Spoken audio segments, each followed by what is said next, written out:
Welcome to Choice Classic Radio. Like us on Facebook, subscribe to us on YouTube, and help keep this show alive by donating at choiceclassicradio.com.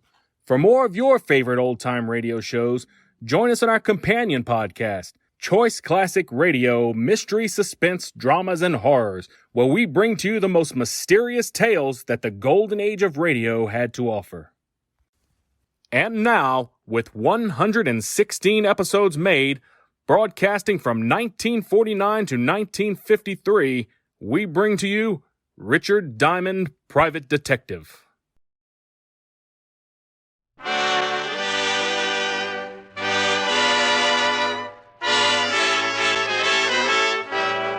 makers of Camel cigarettes present Dick Powell as Richard Diamond, Private Detective.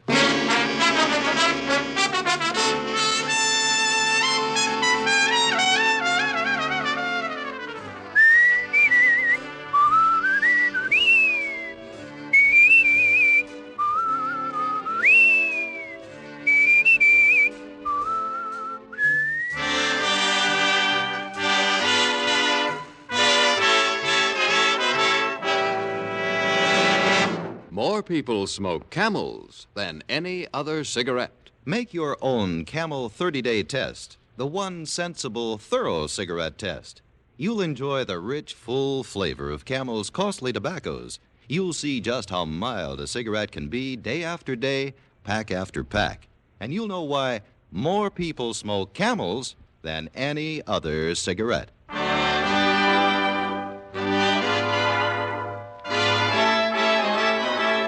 Here transcribed is Richard Diamond, Private Detective, starring Dick Powell.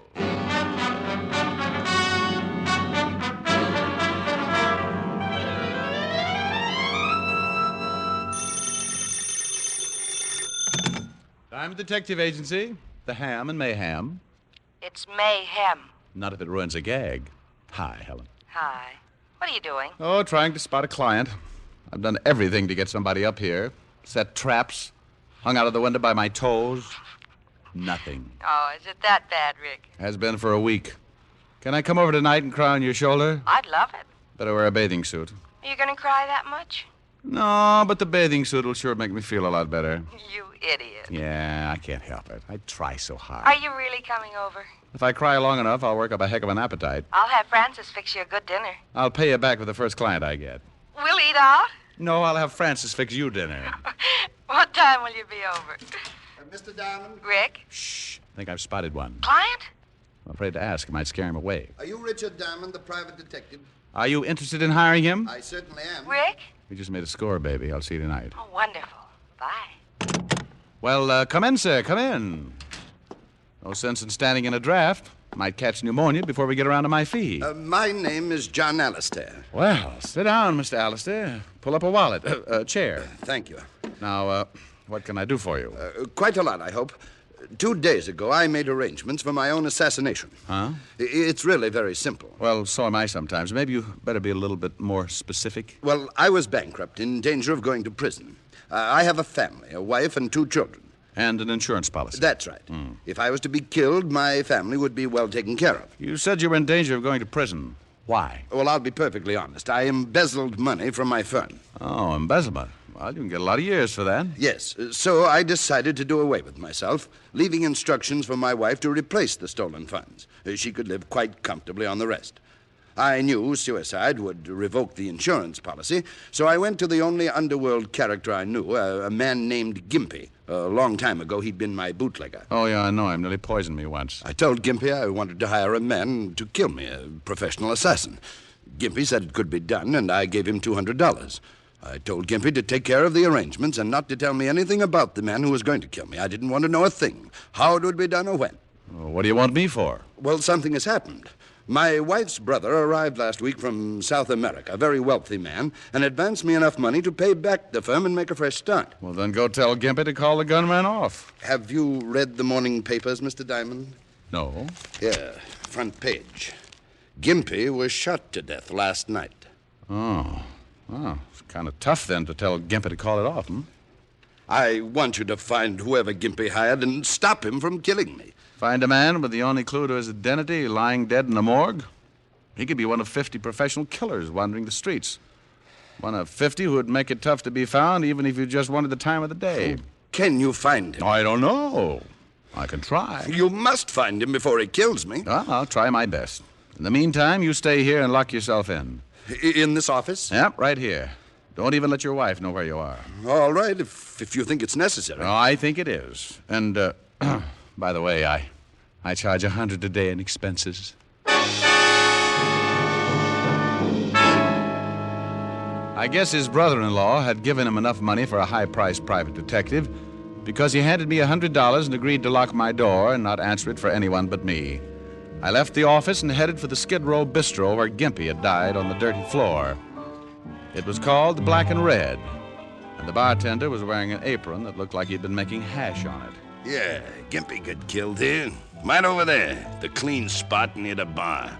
He bled a little. You know who gunned him? What am I answering your questions for? Because I'm asking him. That ain't enough. I got a fetish for living. I'm a private cop. Well, that's the worst thing you could have said. You better buy a beer or take a walk, huh? I'll buy. You don't even have to change the $10. You think I'd tell you something for a lousy 10 fish? Yeah? Well, you're wrong. I don't know nothing. You were in here, weren't you? Yeah, on my stomach behind the bar. You saw it start, didn't you? You want me to tell you as much as I know? Unless you want to play another tune, we could dance. $10 for what I know? You don't think it's worth it, huh? Nah. But I seen the 10 and it made me greedy. Okay, here. Live a little. Thanks. Well, Gimpy was standing over there drinking a beer. These two guys come in and one of them walks up to him. What did they look like? Two guys, big guys, hats, coats with their collars turned up, the whole bit. Looked like just what they was. This one guy started arguing with Gimpy about some money. You hear the conversation? Yeah, something about wanting all the 200. Well, Gimpy gets a little nasty. He was like that, you know, a nasty little guy. Well, the guy gets tired of arguing and pulls a gun. Gimpy tries to climb the bar, and he must have been halfway over when the guy cut him in two. By then, I was flat on my face waiting for mine. But these two guys took off, and I called the cops. Wait the 10? You don't remember what either one of the guys looked like? Nah, I was minding my health. Okay, thanks. Hey. Yeah? I don't know whether it means nothing, but the guy who killed Gimpy was wearing a small red flower in his buttonhole. A red flower like a rosebud. I remember it. Funny a guy like that should be wearing a pretty flower.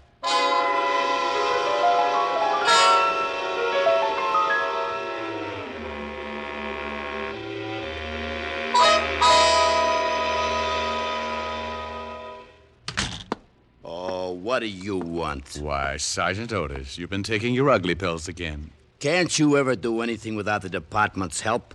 I thought you were supposed to be a big, smart private detective. Well, we all make mistakes. I thought you were supposed to be a gorilla. Oh, you did, huh? Yeah, but gorillas get bigger. Oh. Hello, Walt. Hello, Rick. What can I do for you? I got a little problem. Your department handled that killing over in the Black and Red Saloon? Skid Row? Yeah. Yeah, a small-time guy named Gimpy got himself blown up. Any line on the killer? No, we questioned the bartender who runs the place. He was lying on his face. Couldn't give much of a description. We're checking up on Gimpy's friends and associates. The killer wore a small red flower in his buttonhole. Maybe a rose. How do you know? Bartender told me. Thought maybe you knew about it. Well, he didn't tell me. What are you interested in Gimpy for? He contacted the killer. I've got to find the killer, and I don't know who he is. You think maybe this guy with the flower is your boy? Well, he might be. Bartender said he was arguing with Gimpy about $200. Well, no, he didn't tell me that either. Just said they were arguing. You should have slipped him $10. What do you have to find him for? Client. You got a client who wants you to find a killer? Yeah, and that's all I'm going to tell you. Give me what you got on Gimpy and his friends. I don't know why I should. Oh, stop pouting, fatty. I can't tell you anymore. Besides, if I find this killer, you solve the Gimpy killing, don't you? Well, yeah. Well, then let's have it. Okay. Gimpy didn't have many friends. The only sure one we've come up with is a woman named Belle DeCanto. Runs a small dancing school. Have you talked to her? Yeah, but she knows less than the bartender. Here's the address. Walt gave me Belle DeCanto's address, and I went over. It was an old two-story building on the east side with a rickety flight of stairs leading up to the dance studio. Belle DeCanto was sitting at the piano. I stood there smoking a Camel, watched one of her young pupils perform a pretty sloppy set of turns. All right, Jeannie, that was fine. Over to the bar. Okay. Hey. Huh? Oh, somebody. Oh, what can I do for you? I want to talk to you, Belle. $20 for 10 lessons. I just want to talk. Why don't you take the lessons, mister? Gives you grace and balance. I'd look a little silly in tights, dear. Go do your exercises, Jeannie. Okay, but I still think you'd look great in tights, mister. We could do Swan Lake and things. I bet we could. Talk him into it, Belle. He's real cute. What do you want to talk about? Gimpy, You a cop? private cop. I entertained the whole 5th precinct all morning.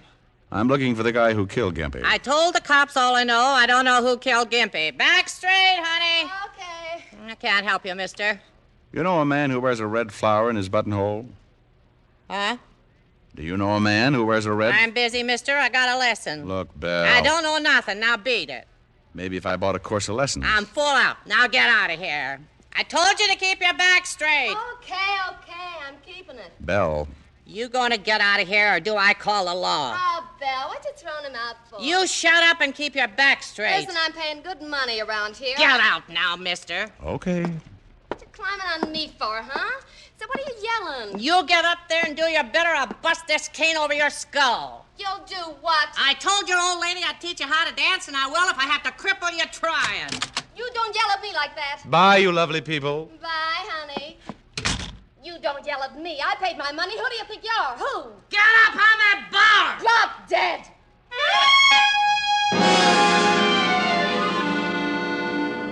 It was pretty obvious my mention of the man with the red flower had set off Belle DeCanto's charming temper.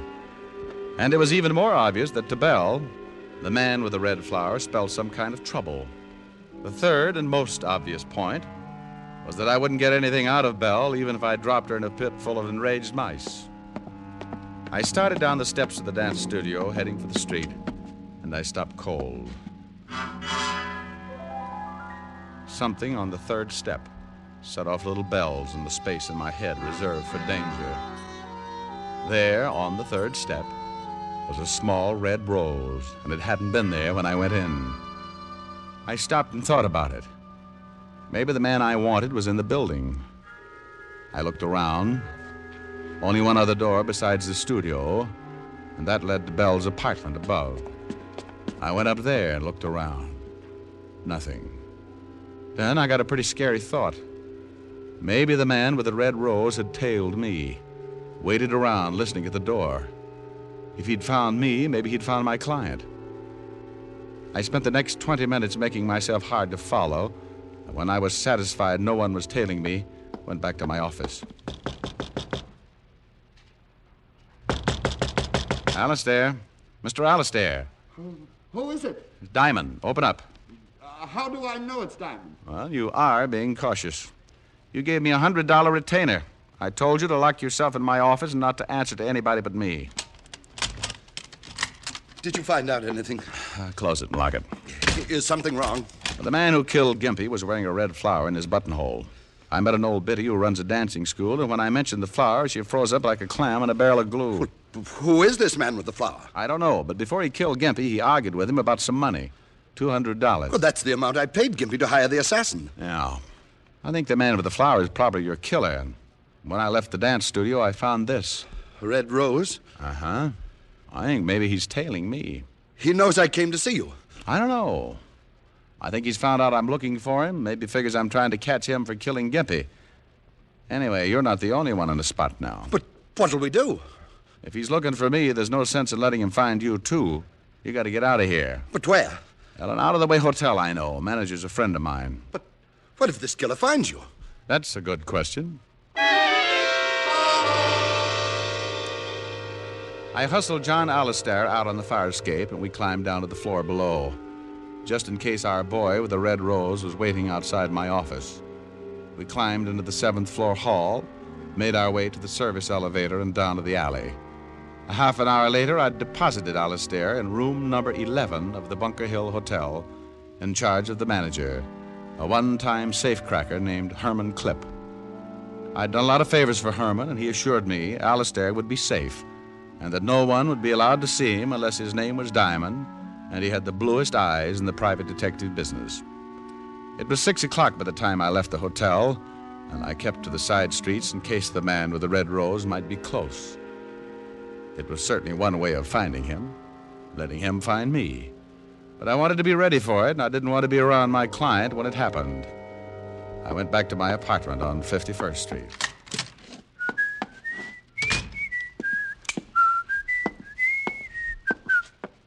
Hello, chum. I've been waiting for you. Oh, that's nice. Lonesome? For a while. You had that nice big gun to keep you company. Sure. You forgot to wear your rose. You got the wrong boy, Diamond. Drago's busy. Drago? Name won't do you any good. I'm going to kill you. Drago's the boy with the red rose? Turn on the radio. You were the guy with him in the bar when he killed Gimpy. That's right. Turn on the radio. Okay. Look, tell Drago he doesn't have to kill John Alistair. Alistair says to call it off. The radio. Oh, sure. Will you tell him? See, I tell him. But I don't think it's going to do any good. You see, he knows Alistair talked to you. We know you've been trying to find him. And we don't want anybody who can pin Gimpy's killing on us. I didn't tell Alistair anything. Sure. Where you got him hidden out, huh? We find out. Drago shouldn't have knocked off Gimpy like that, but he gets excited. Like running out of the bar before he knocked off the bartender. If we had knocked off the bartender right then, he couldn't have told you nothing. What about the bartender? He's in the river. Turn the radio up. I turned the radio up slowly, my mind working triple time. The guy behind me wanted the music to cover the noise, like a funeral march with a one-gun salute. I heard him get up behind me. All right, turn around. It had to be quick. I turned and gave him the radio right in the face.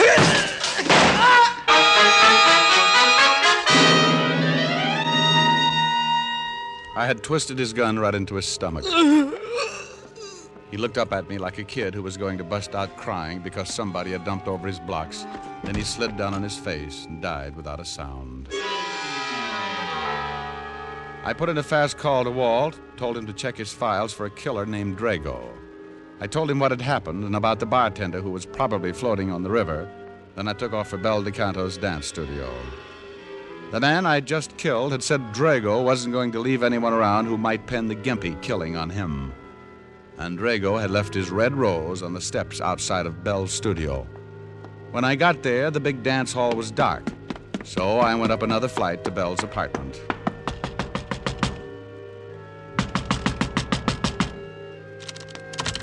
Well, here goes.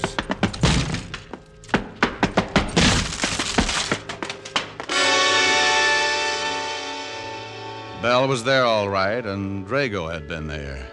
He hadn't left a rose, but he left a bullet instead. It was somewhere in Bel DeCanto's heart.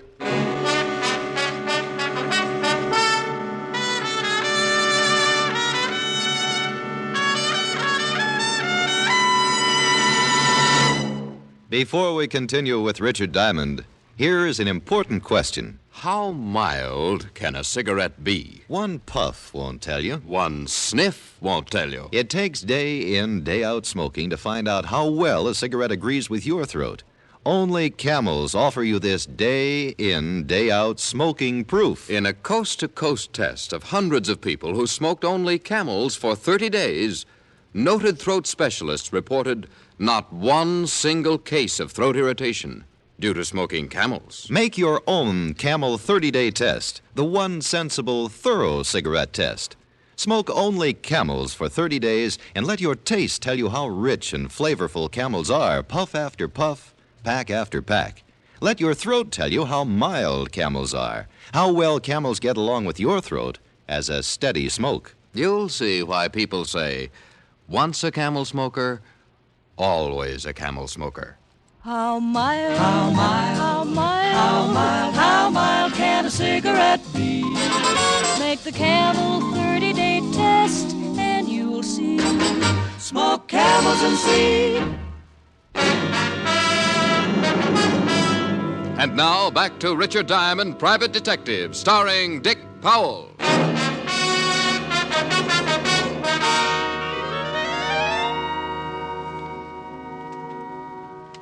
Well, here's all the information, Rick. The only man we got on file named Drago is a well-known hood named Tommy Drago. 7 arrests, 2 convictions, assault and armed robbery. Can you find him all? Well, I put out an APB. Maybe we'll pick him up. You find the bartender? They're dragging the river now. The guy in your apartment has been identified as Giulio Bassati. Arrested once with Drago. Supposed to work together. Yeah. Why did Drago kill Belle DeCanto? Well, probably thought I'd told her something. Now, we gotta get this boy. He's killed 3 people in 2 days. And he wants to add 2 more to his list. Me and my client. Where is your client? Oh, he's staked out in the Bunker Hill Hotel. He's safe. Well, we better pick him up and give him protection. He doesn't want the police brought in. But you can stake out a couple of men near the hotel in case Drago shows up. Right. Look, Walt, if this Drago likes red roses, he must buy them someplace. Yeah? Well, have some men check all the flower shops. Have them circulate the description.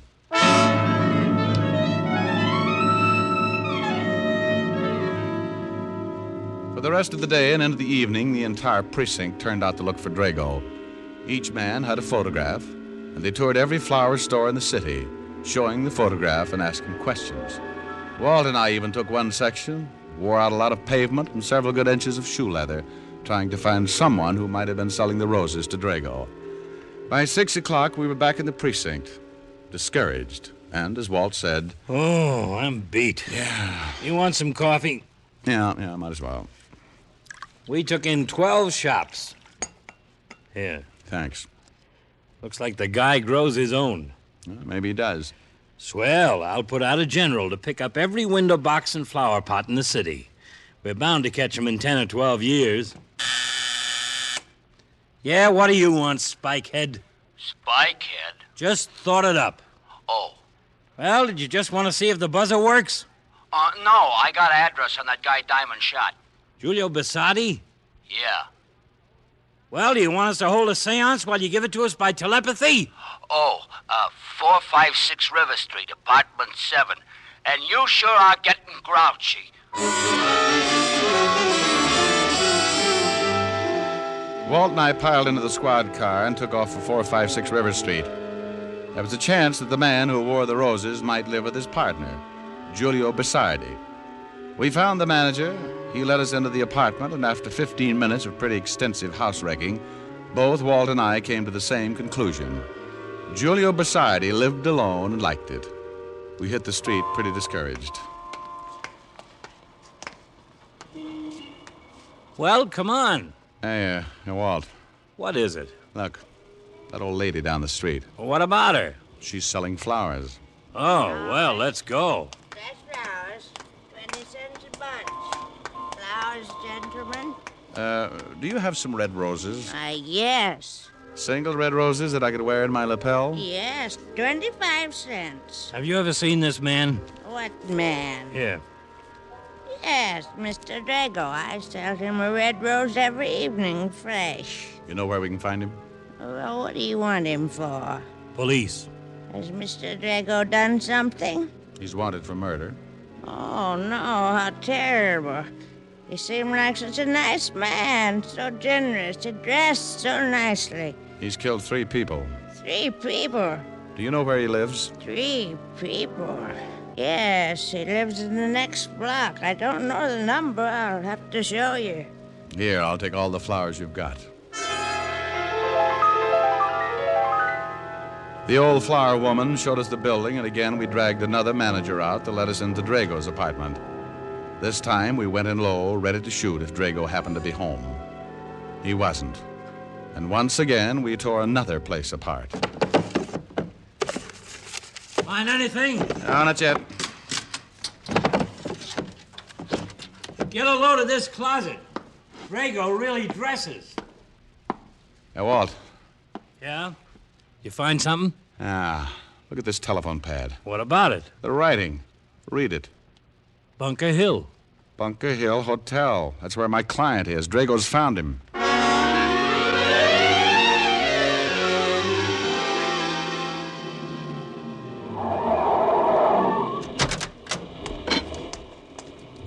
Walt, go check for the men you got staked out and see if they spotted Drago going in. I'll go in and see if my client's all right. Right.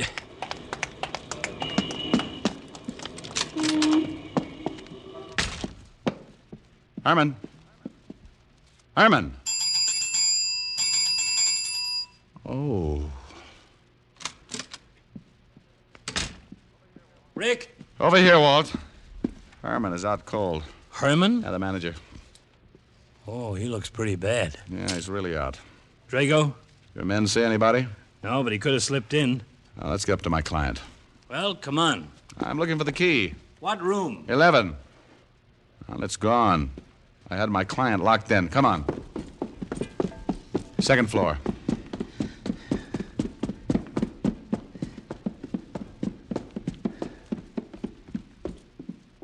Here it is. Alistair. Alistair, it's Diamond. Diamond, get me out of here. He's been here. He's got a key. Where is he? He tried to get in, but I had the chain lock on. Then he tried to break it down. I pushed the furniture in front of the door. Get me out, please. Just take it easy. We'll try and break it down. The furniture's still there. Well, get it out of the way. Yes. I don't know where he went. Is there a fire escape? Fire escape? Yes. There's an escape right outside my window. Good heavens, Diamond. Just keep moving the furniture. But the fire escape... Just move the furniture. Walt. Yeah? You stay here. I'm going out on the fire escape. It figured. If Drago couldn't get past the furniture, he'd get in another way. I ran to the end of the hall and out on the escape. I turned the corner of the building and started for my client's room. He's on the escape. He's coming down. I can hear him. Get me out. Get me out. At first, I thought my client had heard just me. But then I saw him climbing down from the floor above, a gun in his hand, the polished barrel shining in the moonlight. As he reached the window, Alistair went crazy. He's outside the window. No, please. I leaned against the building and steadied my arm just as he broke the window. No.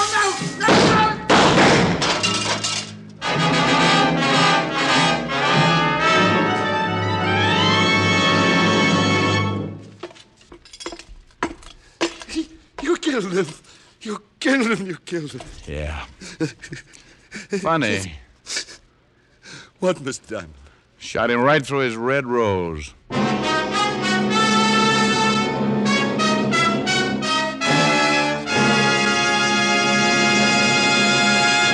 Dick Powell will return in just a minute.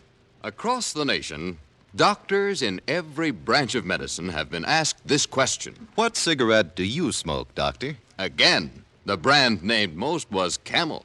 Yes, according to this repeated nationwide survey, more doctors smoke Camels than any other cigarette. Yes, and Camels are the favorite cigarette of many stars whose throats are their fortune. Risa Stevens, Mario Lanza, Martha Tilton are a few of the singing stars who choose Camels for mildness. How mild, how mild, how mild, how mild, how mild can a cigarette be?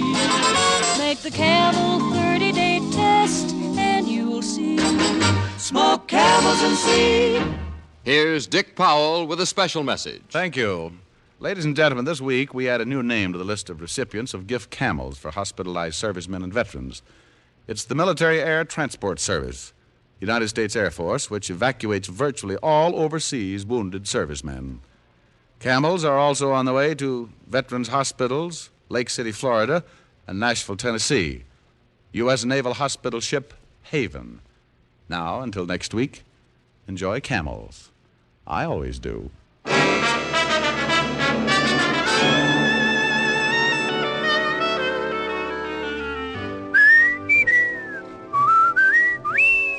Dick Powell can now be seen starring in the RKO film Cry Danger. Tonight's adventure of Richard Diamond was written by Blake Edwards with music by Frank Worth. Our director is Helen Mack. Featured in the cast were Virginia Gregg, Wilms Herbert, and Arthur Q. Bryan. PA stands for two things, Pipe Appeal and Prince Albert. They go hand in hand, for Prince Albert's Choice Tobacco has a rich flavor and a delightful natural aroma. PA is crimp cut for smooth, even burning, and it's specially treated to ensure against tongue bite. Get Prince Albert, the National Joy Smoke, America's largest selling smoking tobacco. Listen next week for another exciting transcribed adventure of Richard Diamond, starring Dick Powell. This is Your FBI, the official broadcast from the files of the FBI. Follows immediately. Stay tuned. This program came to you from Hollywood. This is the American Broadcasting Company. That concludes today's episode. We'd like to thank you and remind you to donate at choiceclassicradio.com. Remember, your donations make episodes like this possible.